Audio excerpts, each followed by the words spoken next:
There are 3 books in the 50 Shades series, but only 2 movies so far. You know what that means. They made another one. It is 50 Shades Freed. It is in theaters now, and our movie critic took one for the team. He has seen it. He is here to tell us if it freed him in any way. From Paul's Trip to the Movies, we want to welcome Paul McGuire. Hello, Paul. Hi. I mean, good God Almighty. I do it for the TCL viewers. I mean, that really is. That's really nice. Okay, so it's Dakota Johnson. Jamie Dornan. Their terrible chemistry. I don't know if I'm just used to it now, but it didn't bother me as badly here as it has Have you before. seen all of them? Yes. He's a movie critic. Yes. You can send him out to these things. I will say that the first one surprised me. The second one was absolute garbage. Yeah. This is a slight improvement. Oh, it looks like they went to beautiful places to shoot the movie. That's their honeymoon in the first 5 minutes of the movie. So Anna and Krishna are now married, but it's turmoil because she now has a stalker, and he gets, you know, Krishna feels very competitive. And there's also another family secret that comes into play. Oh, gosh. It really is 50 Shades of Boring, to be quite honest with you.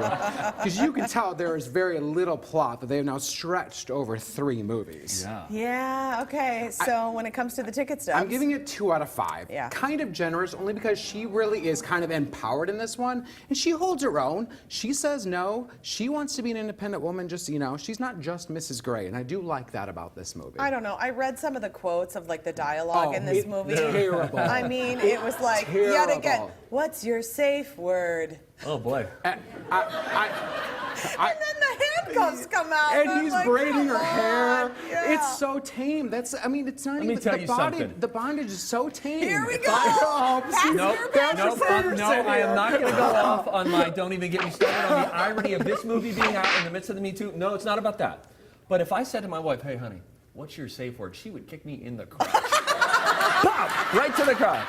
One swift bango. Not good for Stevie Boy. That's a safe action. That's not even a word. Yes, that's right. Oh my gosh. Okay, so if we're not going to go out to see 50 Shades Freed, there are a couple of home releases you want to tell us about. 2 really great movies, 2 true stories. So the first one is a documentary on Netflix, and it's called Strong Island, and this is nominated for an Oscar. And it's about this family in Long Island. They're just trying to get by when the oldest son is murdered at a car shop. Oh my and goodness. 20 years later, the sister is really trying to look for answers and really try to give her brother this identity that he never had before. Wow. Oh, I love documentaries. Yeah, Fantastic. and if you liked Serial or the Undisclosed Podcast, you'll really like this because it's about this social injustice and how the mechanic got off and didn't even go to trial because it was self-defense. Oh boy. So there's a lot of like touching things about it. You really get to know them as a family.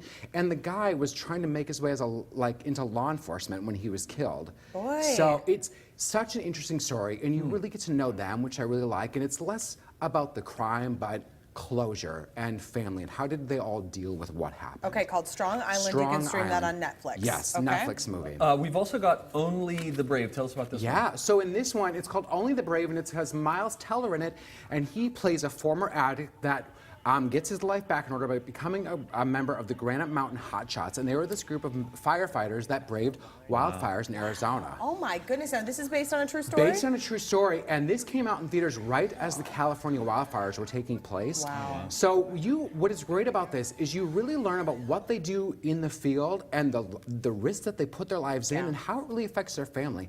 Great ensemble. Josh Brolin is fantastic in it. Jennifer Connelly is great in it. So there's really good holistic look at life and family and what you do as a passion and how that plays into this. Is that a Netflix play too, or do we have to get that on demand? Maybe iTunes rental, Xfinity on demand, but it's definitely worth it. It's worth the $5.99. It is, for sure. All right. Yeah. Nice, Paul. Thanks, Thank you Paul. so Thanks, much. fun. So you can visit Paul's website. It's paulstriptothemovies.com for more movie reviews, and then you can also listen to him on the Colleen and Bradley Show on My Talk 1071 every Friday.